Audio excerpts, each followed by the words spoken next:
एक समय की बात है। एक गांव में दो दोस्त रहते थे, हरिया और मुनक। हरिया के पिताजी लकड़ी के फर्नीचर बनाने का काम करते थे, लेकिन उम्र ज्यादा हो जाने की वजह से उन्होंने ये काम छोड़ दिया। अब घर की जिम्मेदारी हरिया पर आ गई, लेकिन हरिया के पास कोई काम नहीं था और ना ही मुनक के पास कोई काम था। एक दिन हरिया ने सोचा, क्यों ना मुनक के साथ मिलकर फर्नीचर का काम किया जाए। मुनक को सारी बात बताते हुए हरिया बोला, भाई मुनक, तुम थोड़े पैसे दे दो, क्योंकि काम शुरू करने से पहले लकड़ियां भी तो लानी पड़ेंगी। भाई मेरे पास अभी तो पैसे नहीं हैं, क्यों ना हम दोनों खुद जंगल जाकर लकड़ियां काट लाएं? हरिया भी मुनक की बात से सहमत हो जाता है और दोनों लकड़ियां काटने के लिए जंगल की ओर चल पड़ते हैं। जंगल में बहुत देर घूमने पर भी उन्हें कोई सीधे तने का पेड़ नहीं मिला। फिर बड़ी मुश्किल के बाद उन्हें एक सीधे बड़े तने वाला पेड़ मिला। मुनक तने पर कुल्हाड़ी चलाने ही वाला था कि हरिया ने उसे रोक दिया। इस पेड़ पर तो पक्षियों के बहुत सारे घोंसले हैं। अगर हमने पेड़ काट दिया तो सारे घोंसले गिर जाएंगे और अंडे फूट जाएंगे। इसलिए इस पेड़ को मत काटो, जंगल में सीधे तने के पेड़ और मिल जाएंगे। वे दोनों वहाँ से जा ही रहे होते हैं, तभी वो पेड़ बोलता है, रुको, तुमने इन पक्षियों के बारे में सोचकर अपनी उदारता का परिचय दिया है। तुम्हारी उदारता और साफ दिल के लिए मैं तुम्हें एक उपहार देना चाहता हूँ। ये कहते हुए वो पेड़ लकड़ी से बने हुए दो जादुई तख्ते उन्हें देता है और कहता है, ये उड़ने वाले जादुई तख्ते हैं। ये तुम्हें एक खजाने तक ले जाएंगे। तुम वहां से धन ले लेना और वापस यहाँ आ जाना। पर ध्यान रखना, ये तख्ते ज्यादा भार नहीं उठा सकते। वे दोनों जादुई तख्तों पर बैठ जाते हैं और तख्ते उड़ने लगते हैं।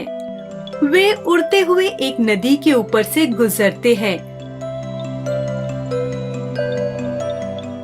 तो हरिया देखता है कि एक गाय का बछड़ा डूब रहा है।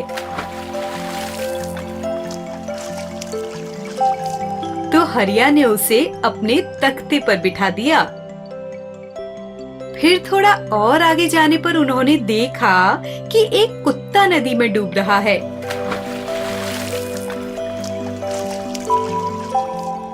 तो मुनक ने उसे अपने तख्ते पर बिठा दिया।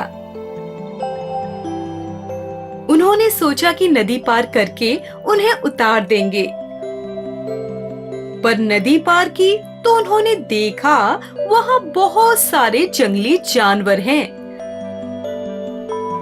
तो उन्होंने बछड़े और कुत्ते को अपने साथ ही रख लिया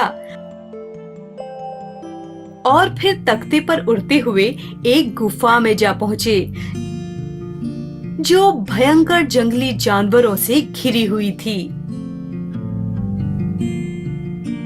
वो पूरी गुफा सोने के सिक्कों से भरी थी। वे दोनों अपने झोलों को सिक्कों से भरने लगे।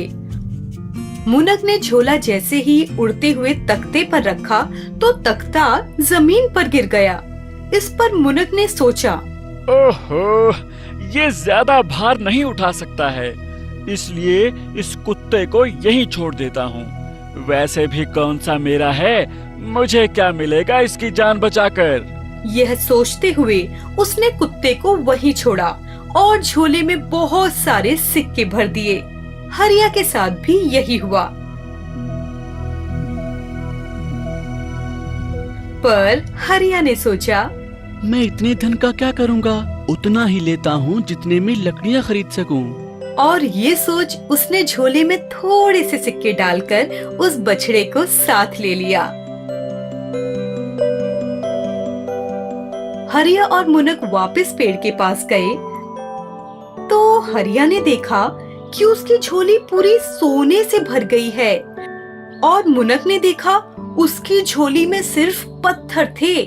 फिर पेड़ बोला, मोनक, तुमने धन के लिए उस कुत्ते को मरने के लिए छोड़ दिया, और दूसरी तरफ हरिया ने ज्यादा धन की बजाय असहाय की सहायता को चुना।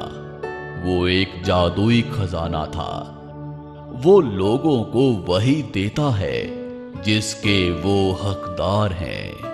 मोनक, तुम्हारा हृदय पत्थर के जैसा है, इसलिए तुम्हें सिर्फ पत्थर ही मिले, और हरिया का हृदय सोने के जैसा है, इसलिए उसे सोना मिला। मुनक अपने किए पर दुखी था।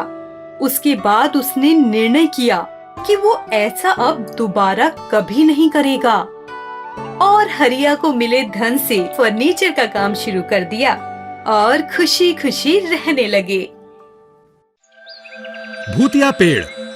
बहुत वर्षों पुरानी बात है। एक गांव में चंदन नाम का एक आदमी रहता था। कुछ दिनों से उसकी आर्थिक परिस्थिति सही नहीं चल रही थी, इसलिए उस पे बहुत कर्जा हो चुका था। कर्जदार रोज उसके पास आते और पैसा मांगते। क्या हुआ चंदन, मेरे पैसे दो, तुम तो आज मेरी उधारी चुकाने वाले थे, फिर क्या हुआ? इस पर चंदन बोला, देता हूं सेठ जी, मैं कहां भागा जा रहा हूं, चुका दूंगा आपका सारा कर्ज। तुम हमेशा ऐसे ही कहते हो, अगर 7 दिन के अंदर पैसे वापस नहीं किए तो मैं तुम्हें पुलिस के हवाले कर दूंगा। ऐसा बोलकर वो सेठ जी वहां से चले गए। चंदन अब सोचने लगा, अरे 7 दिन, ये कैसे ये पैसे आएंगे? अगर मैं पैसे वापस नहीं करूंगा तो सेठ जी मुझे पुलिस के हवाले कर देंगे। बाप रे, अब मैं क्या करूं? ऐसा सोचकर वो अपना घर छोड़कर जंगल की ओर चला गया। चलते चलते वो घने जंगल में जा पहुंचा। आगे जाते ही उसे एक पुराना पेड़ दिखा। वो उस पेड़ के पास गया और खुद से बोला, अरे ये क्या, इस पेड़ के अंदर जाने के लिए तो रास्ता है, जरूर कुछ गड़बड़ है। और वो उस पेड़ के अंदर गया। पेड़ के अंदर जाने के बाद उसे एक पलंग दिखा और वो खुद से बोला, मैं चलते चलते बहुत थक गया हूँ, थोड़ा सा आराम करता हूँ, फिर आगे जाऊंगा। ऐसा सोचकर वो पलंग के पास जाता है और बिस्तर के पास जाकर सो जाता है। थोड़ी देर बाद बिस्तर के पास एक भूत आता है और सोचता है और कहता है, हा हा हा हा, बहुत दिनों बाद एक शिकार मिला है, मैं इसे तो पेट भर के खा लूंगा। वो भूत उस बिस्तर के इर्द गिर्द घूमने लगा। जैसे वो भूत चंदन को खाने की कोशिश करने वाला था, चंदन की नींद खुल गई। कौन है, कौन है? चंदन ने पूछा। इस पर भूत ने कहा, मैं भूत हूँ, आज मैं तुम्हें खाने आया हूँ, बहुत दिनों से भूखा था, अच्छा हुआ तुम यहाँ आ गए। चंदन ने सोचा, अरे अरे ये सच में भूत है, ये तो मुझे खा जाएगा, मरना तो एक दिन है ही, इससे पहले कुछ कर लेना है। ऐसा सोचकर चंदन भूत से बोला, ओ भूत भाई, तुम्हें क्या लग रहा है कि मैं पागल हूँ? मैं ये जानकर भी यहाँ आया कि यहाँ भूत रहता है? नहीं। इस पर भूत ने पूछा, मतलब तुम क्या कहना चाहते हो? मतलब ये कि अगर तुमने मुझे मार डाला तो मैं तुम सभी भूतों का राजा बन जाऊंगा। ये क्या बक रहे हो तुम? मुझे भगवान ने श्राप दिया है कि मरने के बाद मैं भूतों का राजा बन जाऊंगा और भूतों पर बहुत अत्याचार करूंगा। ऐसा नहीं हो सकता, तुम हमारे राजा नहीं बन सकते। अगर भरोसा नहीं तो मुझे मारकर देखो, फिर मैं राजा बनकर तुम सब पर अत्याचार करूंगा। ये सुनकर भूत डर गया और बोला, मुझे माफ कर दो महाराज, मुझसे गलती हो गई, इससे बदले में आप जो बोलेंगे मैं करूंगा। ठीक है, ठीक, आज से मैं तुम्हारा राजा, मैं तुम पर अत्याचार नहीं करूंगा, पर तुम्हें मेरा कहना मानना पड़ेगा। जरूर मालिक, जरूर। तो बताओ, यहाँ पर सारा खजाना कहाँ छिपा है? चंदन ने चालाकी से पूछा। यहीं पे छिपा है, आइए मालिक, मैं आपको दिखाता हूँ। ऐसा कहते ही भूत चंदन को खजाने के पास लेकर गया। वहां पर बहुत सारा खजाना पड़ा था। चंदन बोला, इतना सारा खजाना भूतों को क्यों चाहिए? आओ इसे हम जरूरतमंद को बांटते हैं। ऐसा कहकर उसने खजाना लिया और गांव चला गया। फिर उस खजाने से उसने अपना सारा कर्जा लौटा दिया और उस भूत के साथ खुशी से रहने लगा। क्या समझा इस कहानी से कि हमें हिम्मत से काम लेना चाहिए। चाहे जितना भी संकट आए, हमें होशियारी से उसका सामना करना चाहिए। बहुत पुरानी बात है। एक गांव में एक प्रसिद्ध कारपेंटर रहता था। वो दूर दूर तक काफी प्रसिद्ध था। वो उसके मालिक के पास काम करता था। एक दिन एक आदमी उसके पास आकर बोलता है, भैया जी, नया मकान बनवा रहा हूं, इसीलिए मुझे नए घर के लिए अच्छी सी लकड़ी में एक मंदिर बना के दीजिए। जी साहब, जरूर बना के देता हूं, आप 5 दिन के बाद ले जाइए। ऐसे ही लोगों के काम करते करते वो अब बुढ़ा हो चुका था। बुढ़ा हो जाने के कारण उसने सोचा कि बाकी जिंदगी आराम से गुजारी जाए। इसीलिए वो अगले दिन सुबह सुबह अपने मालिक के पास पहुंचा और बोला, मालिक, मैंने बरसों आपकी सेवा की है, पर अब मैं बाकी का समय आराम से अपने मुताबिक बिताना चाहता हूं। कृपया मुझे काम छोड़ने की अनुमति दें। उसके मालिक को यह सुनकर बड़ा दुख हुआ, लेकिन वो कारपेंटर को बहुत मानते थे, इसीलिए वो कारपेंटर को निराश नहीं करना चाहते थे। उन्होंने कहा, आप यहाँ के सबसे अनुभवी व्यक्ति हैं, आपकी कमी यहाँ कोई नहीं पूरी कर पाएगा, लेकिन मैं आपसे निवेदन करता हूँ कि जाने से पहले एक आखिरी काम करते जाइए। जी, क्या काम करना है मालिक? कारपेंटर ने पूछा। मैं चाहता हूँ कि आप जाते जाते हमारे लिए एक और लकड़ी का घर तैयार कर दीजिए। ठेकेदार घर बनाने के लिए जरूरी पैसे देते हुए बोला। कारपेंटर इस काम के लिए तैयार हो गया।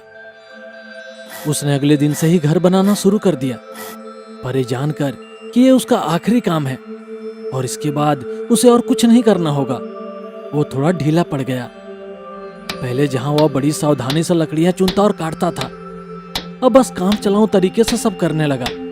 कुछ 1 हफ्तों में घर तैयार हो गया और वो मालिक के पास पहुंचा।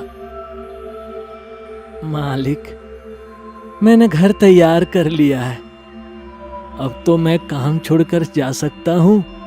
हाँ, आप बिल्कुल जा सकते हैं, लेकिन अब आपको अपने पुराने छोटे से घर में जाने की जरूरत नहीं है, क्योंकि इस बार जो घर आपने बनाया है वो आपकी बरसों की मेहनत का इनाम है। जाइए, अपने परिवार के साथ बड़ी खुशहाली से इस नए लकड़ी के घर में रहिए। कारपेंटर यह सुनकर स्तब्ध रह गया। वह मन ही मन सोचने लगा, कहाँ मैंने दूसरों के लिए एक से बढ़कर एक घर बनाए और अपने घर को ही इतने घटिया तरीके से बना बैठा। काश मैंने घर भी बाकी घरों की तरह ही बनाया होता। कितना मूर्ख हूं मैं। दोस्तों, कब आपका कौन सा काम किस तरह आपको इफेक्ट कर सकता है, ये बताना मुश्किल है। ये भी समझने की जरूरत है कि हमारा काम हमारी पहचान भी बन सकता है और बिगाड़ भी सकता है। इसलिए हमारी कोशिश होनी चाहिए कि हम हर एक काम अपनी जी जान के साथ करें, फिर चाहे वो हमारा आखिरी काम ही क्यों ना हो। कैसी लगी ये कहानी कमेंट में जरूर बताइए और चैनल को सब्सक्राइब करना ना भूलिए। 3 पांव वाली गाय। बहुत दिनों पुरानी बात है। एक गांव में रामलाल नाम का एक किसान रहता था। वो अपनी पत्नी सीता और उसके बेटे छोटू के साथ रहता था। छोटू पैदाइशी विकलांग था, वो चल नहीं सकता था, लेकिन रामलाल और सीता उसको बहुत प्यार करते थे। उनके पास खेत का छोटा सा टुकड़ा था। पिछले 3 साल से बारिश न होने के कारण उस गांव में अकाल पड़ा था, इसलिए उन्हें जीने की जद्दोजहद करनी पड़ी थी। रामलाल दिन भर मजदूरी करके अपने परिवार का पेट पालता, लेकिन आमदनी कम होने के कारण उनका खर्चा नहीं चलता था। सीता ने कहा, ए जी सुनते हो, घर में पकाने के लिए कुछ भी नहीं बचा है, अब मैं क्या करूं? इस पर रामलाल बोला, हाँ भगवान, मुझे पता है, पर मैं क्या कर सकता हूँ? सीता बोली, अगर तुम बुरा न मानो तो मैं एक बात कहूँ? रामलाल ने पूछा, बोलो बोलो बोलो, क्या बात है? फिर सीता ने कहा, हम एक काम करेंगे, मेरे कुछ गहने गिरवी रखकर हम एक गाय खरीदते हैं। उस गाय से हम दूध बेचेंगे और घी भी बनाएंगे। रामलाल झट से बोला, अरे ये तो अच्छा आइडिया है, हम कल ही शहर जाकर नई गाय खरीदेंगे। अगले दिन रामलाल उसकी पत्नी सीता और छोटू को साथ लेकर शहर जानवरों के मेले गए। छोटू रामलाल के कंधों पर बैठ गया। गाय के एक व्यापारी के पास जाकर रामलाल ने पूछा, सेठ जी, ये गाय कितने की दी? इस पर सेठ जी बोले, पूरे 20,000। ये गाय बहुत दूध देती है ना, इसलिए पूरे 20,000। रामलाल ने फिर कहा, लेकिन हमारे पास तो इतने पैसे नहीं हैं, क्या आप 5,000 में देंगे? सेठ जी गुस्सा हो गए और गुस्सा होकर बोले, शर्म नहीं आती तुम्हें? 5,000 में गाय मांगने आए हो? अगर तुम्हारी औकात नहीं तो फिर यहाँ आए क्यों हो? चले जाओ यहाँ से। रामलाल दुखी हो गया और उसने आगे के व्यापारी के पास जाकर पूछा, पर कोई भी उसे 5,000 में गाय देने के लिए राजी नहीं हुआ। फिर अचानक एक आदमी ने उसे पुकारा, अरे भाई सुनते हो, मेरे पास एक गाय है, दूध भी अच्छा देती है, पर वो एक पांव से विकलांग है। अगर तुम चाहो तो तुम उसे खरीद सकते हो, वो भी 5,000 में। बोलो मंजूर? रामलाल सोचने लगा। फिर सीता बोली, एक पैर से विकलांग हुई तो क्या, दूध तो अच्छा देती है ना, मुझे लगता है हमें इसे खरीदना चाहिए। फिर रामलाल ने उसे पैसे दिए और गाय को साथ लेकर चल दिया। रामलाल ने अपने बेटे छोटू को कंधे पे उठाया और गाय सीता के साथ अपने 3 पैर पर चलने लगी। इतने में रास्ते में उन्हें एक आदमी मिला और बोला, अरे रामलाल, तुम ये क्या उठा लाए हो, 3 पैर वाली गाय? रामलाल बोला, इस गाय को हमने खरीदा है, इसका दूध बेचकर हमारा घर चलेगा। इस पर वो आदमी बोला, क्या इसका दूध बेचोगे? पिछले 1 साल से इस गाय को किसी ने नहीं खरीदा, क्योंकि ये सिर्फ 3 पैर की है। उस व्यापारी ने तुम्हें ठग लिया। मेरा मानो तो इसे वापस कर दो, इसी में तुम्हारी भलाई है। इस पर सीता बोली, नहीं जी, अब इसे वापस नहीं करेंगे। 3 पैर हैं तो क्या हुआ, हमारा बेटा भी तो 1 पैर से विकलांग है, फिर भी उससे प्यार करते हैं। हमने उसे छोड़ तो नहीं दिया ना, फिर इस गाय को क्यों भला छोड़ दें? अब नसीब में जो होगा उसे देख लेंगे। इस तरह से वो गाय को लेकर आ गए। उस दिन से छोटू उस गाय का बड़ा ख्याल रखने लगा। वो उसे वक्त पर चारा डालता, पानी पिलाता। इधर रामलाल सीता से बोले, बहुत बदनसीब है हमारी जिंदगी, बेटा तो विकलांग है ही, गाय भी विकलांग निकली। और वो दुखी हो गया। सीता बोली, आप ऐसे दुखी मत हो, कोई न कोई रास्ता जरूर मिल जाएगा, आप धीरज से काम लो। एक दिन जब छोटू गाय को एक बर्तन में पानी दे रहा था और गाय की पीठ पर प्यार से हाथ घुमा रहा था, गाय ने वो पानी पिया और चमत्कार होने लगा। उस बर्तन में सोने के सिक्के आ गए। छोटू ने अपने माँ बाप को बुलाया और उन्हें हकीकत बताई। रामलाल और सीता ये देखकर बहुत खुश हुए। रामलाल ने वो सिक्के लिए शहर जाकर 5 भैंसें खरीद लाया और उसका दूध बेचने लगा। फिर जब भी किसी गरीब को पैसे की जरूरत पड़ती, वो लोग मदद करते। फिर कुछ दिन बाद ये खबर गांव के मुखिया को लगी। उसने तुरंत 2 आदमी भेजकर जबरदस्ती उस गाय को उठवा लिया। फिर मुखिया ने उस गाय को पानी पिलाया और उसके हाथ कुछ भी न लगा। उसने बार बार कोशिश की, लेकिन कोई फायदा नहीं हुआ।